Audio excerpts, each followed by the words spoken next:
Bonjour chers élèves, ça va? Comment allez-vous? J'espère que vous allez tous bien. On a vu l'introduction à la géométrie dans l'espace et maintenant on va passer à la leçon qui est dans l'archipel. Alors, il s'agit de prisme et cylindre droit. Alors, on va passer à la première partie, c'est le prisme droit. Petit a, prisme droit.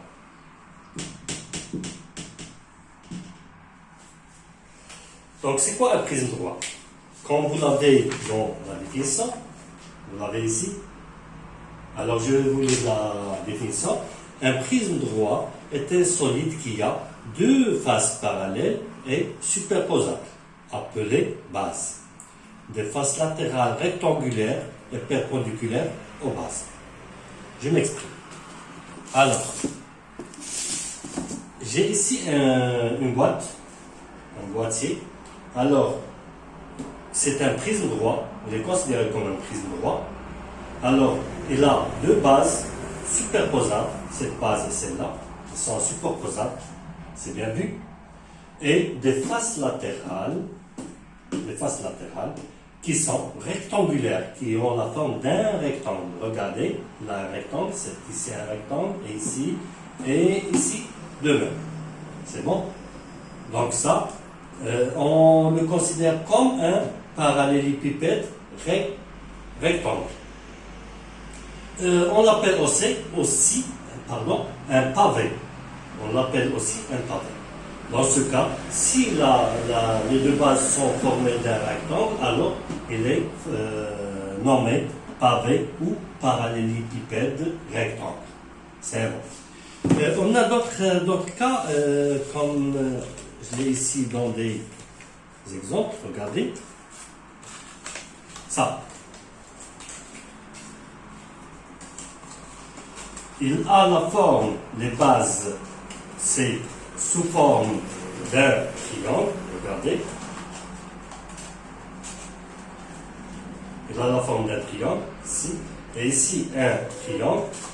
Et bien sûr, les faces latérales sont des rectangles. Ça, c'est les deux bases, et ça, les faces latérales. C'est bon? Donc, les deux faces latérales sont ça et ça. Et les bases sont ça et ça. Et les faces latérales sont ça. Les trois faces latérales sont sous forme de rectangle. J'ai fait une autre figure comme ça. Alors, regardez, c'est un parallélépipède rectangle. Elle est considérée aussi comme un prisme droit. Alors, il est formé de deux bases, qui sont celle-là et celle-là en haut. Ça et la latérale, c'est le latéral. Ici, il est formé de rectangles. J'ai un autre type de prisme droit. Ça, c'est un cube. Il est formé de deux faces latérales qui sont des carrés.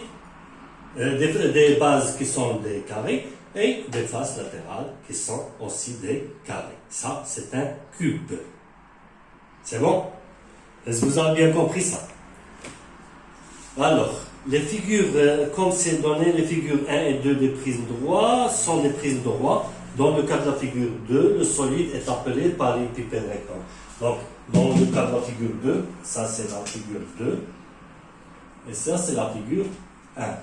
Dans ce cas, c'est un parallélépipède rectangle, et dans ce cas, c'est un prisme droit qui a deux bases qui sont sous forme de triangle. Bon, patron d'un solide. Patron d'un solide, c'est comme vous venez de voir, ça c'est le patron de parallélépipède rectangle. C'est le patron, constitué de faces latérales, 1, 2 et 3 qui sont des rectangles, et des bases qui sont des triangles. Ça, c'est le patron d'un parallélépipède rectangle, d'un pavé. Alors, les deux bases sont ça et ça, et ça. les faces latérales sont ça. 1, 2, 3, 4 faces latérales. Ça, c'est le patron d'un parallélépipède rectangle. Alors, l'aire et volume d'un prisme droit. Propriété 1. L'aire de la surface latérale, on parle de la surface latérale d'un prisme droit, est égal au produit de la hauteur par le périmètre de la base. Donc, par exemple, si on veut calculer l'aire de ce pavé, alors l'aire latérale, je parle de latérale, qui est l'aire latérale, comme je viens de dire, alors c'est ça. Cette partie. Sans considérer ça et ça, les deux bases. C'est l'aire latérale. Alors, l'aire latérale, c'est le périmètre d'une des bases, c'est le périmètre de ABCD, périmètre du rectangle ABCD, multiplié par la hauteur qui est D'. Alors, le périmètre de ABCD, c'est quoi? C'est 5. Périmètre d'un rectangle, c'est quoi? Si on a 5 et ici 4, donc 5 plus 4 multiplié par 2. Donc 5 plus 4 multiplié par 2. On doit faire des parenthèses. Multiplié par D' qui est 3. 5 plus 4 c'est 9. 9 fois 2 multiplié par 3 égale 18 multiplié par 3. 3 fois 8, 24. 3 fois 1, 3 et 1, 5. En centimètres carrés. On parle de l'aire latérale. 54 centimètres carrés. Si on veut l'aire totale, on ajoute à cette aire latérale l'aire des deux bases. Ou bien l'aire d'une base multipliée par 2. Donc, si on veut la surface totale, l'aire totale, ST égale, donc c'est 54. C'est l'aire latérale, c'est 54, plus 5 plus 4 fois 2. 5 plus 4 multiplié par 2, multiplié par 2, car on a deux faces, deux bases. 5 plus 4 multiplié par 2, c'est le périmètre. Pardon. J'ai fait une erreur. Alors, l'aire de 5 fois 4, c'est 5, multiplié par 4, multiplié par 2. 5 fois 4, c'est 54, plus 5 fois 4, c'est 20, multiplié par 2. Je parle de l'aire d'un rectangle. Donc, AB fois AD, multiplié, 5 fois 4, c'est 20. 20. Et puisqu'on a deux bases ici, on multiplie par 2, c'est 20 fois 2. Donc, 54 plus 40 égale 94 cm au carré. Centimètre carré. Et c'est bien dit. Alors, passons à l'autre solide qui est sous forme de prisme droit. Alors, on a, je vous ai donné des données 5, 7, 3. Je pense 5, 7, 3. Ici, on a 5. Ici, on a 7. On l'écrit ici, c'est mieux. Ici, on a 3 cm. Alors, propriété 1. L'aire de la surface latérale d'un prisme droit est égale au produit de la hauteur par le périmètre de la base. Propriété 2. Le volume V d'un prisme droit est égal et le produit de sa hauteur par l'une de ses bases. C'est ça?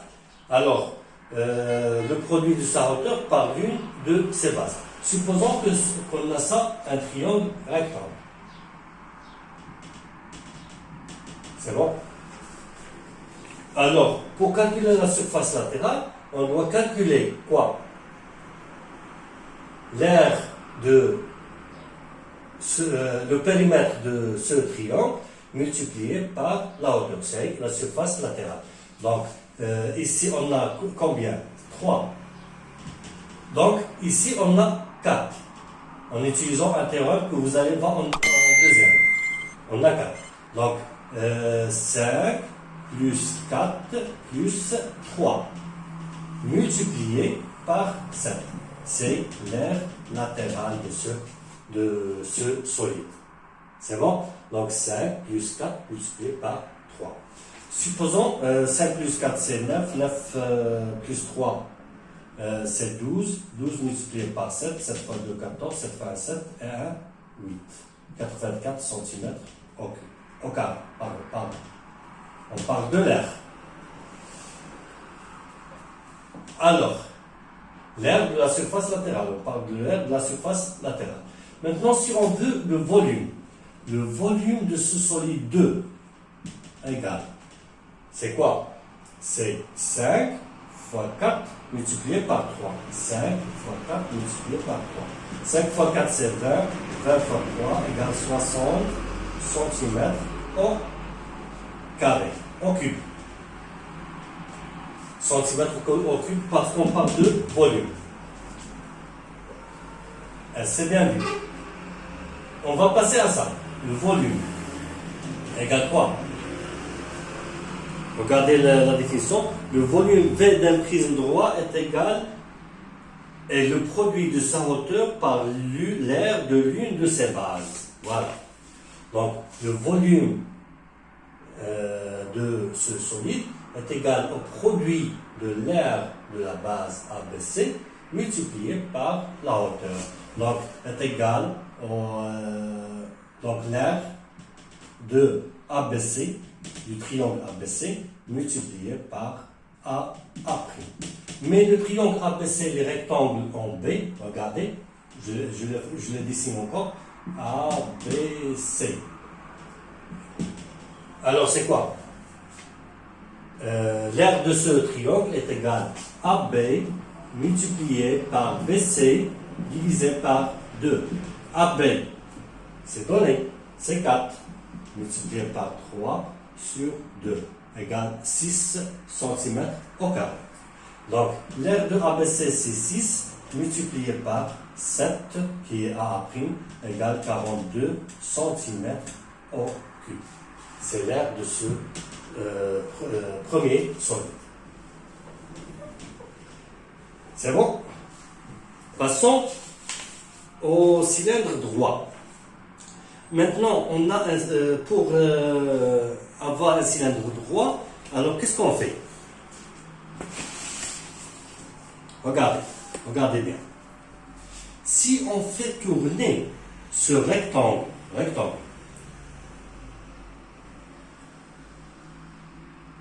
regardez, c'est bien, vous avez l'idée. Alors, si on fait tourner ce rectangle sur l'une de ses longueurs, sur sa longueur, on fait la tournée, qu'est-ce qu'il engendre? Il engendre un cylindre appelé cylindre droit, ou bien cylindre de révolution. Regarde, j'ai ici un rouleau de papier, il a la forme d'un cylindre. Il a deux bases qui sont sous forme de disque et une hauteur comme ça. Ça, c'est un cylindre droit. On l'appelle cylindre droit. Ou on l'appelle bien sûr cylindre de révolution. Alors, j'ai ici un type de cylindre, je l'ai fait avec du carton. Alors, regardez, comme ça, et comme ça. Et j'ai ici un cylindre droit. C'est bien vu? Un cylindre droit ou un cylindre de révolution. Ça, c'est le patron de ce cylindre de révolution. C'est bien. Et ça, c'est le patron d'un pavé ou d'un parallélépipède rectangle. Ça, c'est le patron d'un cylindre droit qui a les bases sous forme de triangle. Regarde. On a ici un triangle. Et c'est bon. Alors, propriété 1. L'aire de la surface latérale d'un cylindre droit est égale au produit de sa hauteur par le périmètre de l'une de ses bases. Donc, si on veut calculer l'aire d'un cylindre droit, qu'est-ce qu'on fait? Alors, j'efface ça et je vous dessine un cylindre droit. Regardez, ça, à peu peu près comme ça, et comme ça, et comme ça. Bon, O prime. Ça, c'est la hauteur. Ça, c'est le rayon d'une des bases. C'est le rayon. Vous l'avez vu. Alors, supposons qu'on a 20 ici. C'est donné, d'ailleurs. On a 20 et ici 8. On a 20 ici. Mais ici, on a 8 cm. Alors, le rayon, c'est égal à quoi? C'est 4. Donc, le volume, on veut parler de... l'air de la surface latérale. On parle tout d'abord de l'air d'un cylindre droit est égal au produit de sa hauteur par le périmètre de l'une de ses bases. Donc, on cherche le périmètre de ce disque multiplié par la hauteur qui est ici, H. On appelle H. Et le rayon. Donc, l'air latéral est égal le périmètre du disque, ça c'est un disque, du disque D, multiplié par la hauteur. Alors, le périmètre d'un disque, c'est quoi? C'est 2 pi r. 2 pi r. La valeur de pi, elle est à peu près égale à 3,14. Donc, 2 pi r, multiplié par la hauteur. On passe à l'application numérique, c'est 2 multiplié par 3,14, multiplié par R. R est égal à quoi? 4 cm, multiplié par la hauteur qui est 20. Tout calcul fait et vous trouvez le résultat. C'est bon? Alors, maintenant, on va passer au volume de ce cylindre droit ou cylindre de révolution. Alors, le volume. Propriété 2. Le volume d'un cylindre droit est le produit de sa hauteur par l'air de l'une de ses bases. Donc, on multiplie l'air de la base multiplié par la hauteur. Alors, l'air de la base, c'est la forme d'un disque. Un disque, si on a un disque. Pour calculer le volume, l'air, c'est pi r au carré. Pi r au carré. Alors, V égale, donc c'est pi r au carré fois la hauteur qui est h. C'est bien vu? Passons à l'application numérique. Pi multiplié par r au carré, r c'est 4 au carré, multiplié par h qui est 20 cm. Alors pi c'est 3,14 à peu près fois 4 fois 20 et le résultat c'est en centimètres au cube. Et vous trouverez le résultat ici. Vous faites utiliser la calculatrice et vous trouverez les résultats. Donc, je pense que tout ce qu'on a ici, dans cette leçon, on l'a dit. Je vais vous donner des séries d'exercices sur la géométrie dans l'espace, sur prisme droit et cylindre. Et à la prochaine vidéo, Inch'Allah. Au revoir.